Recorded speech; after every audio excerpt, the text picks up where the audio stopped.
Guys,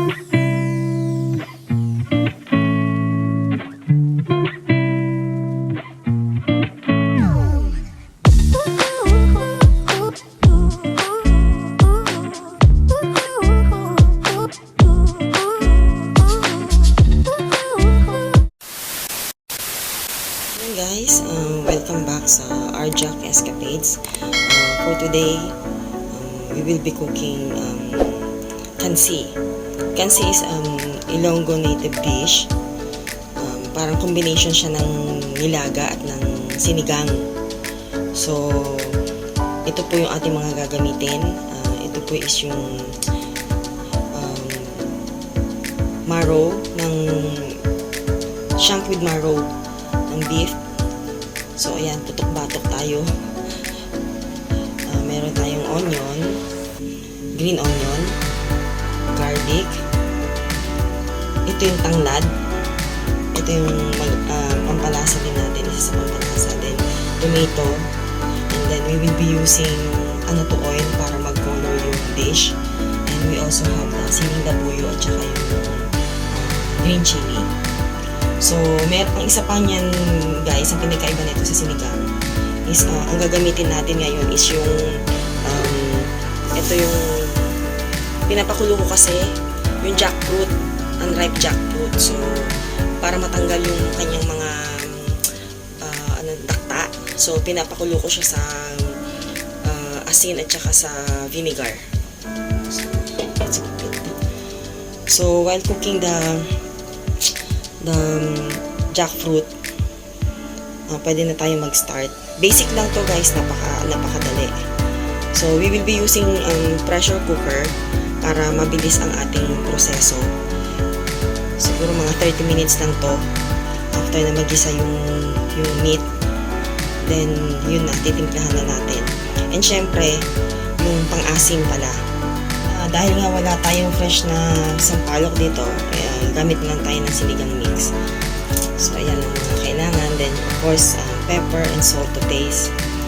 So, yun guys. So, pwede na tayong mag-start. So, guys, ayan. Mainit ng ating pressure cooker. So, ilagay na natin ang Annatto oil.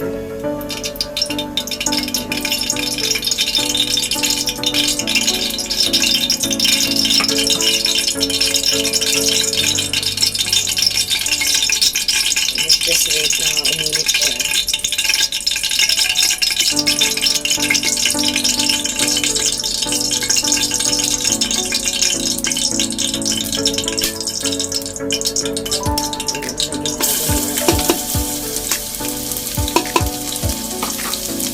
Garlic.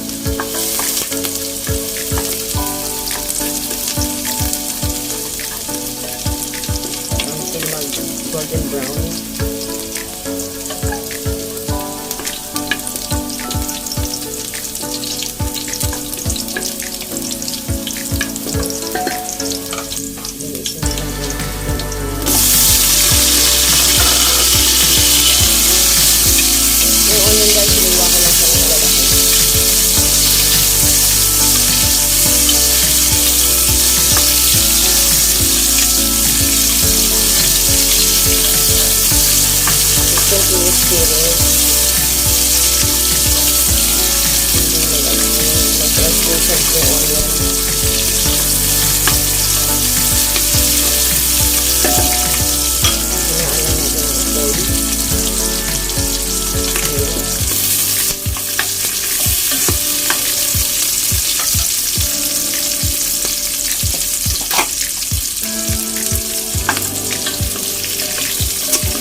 Then, one by one, ilagay na natin itong malaki.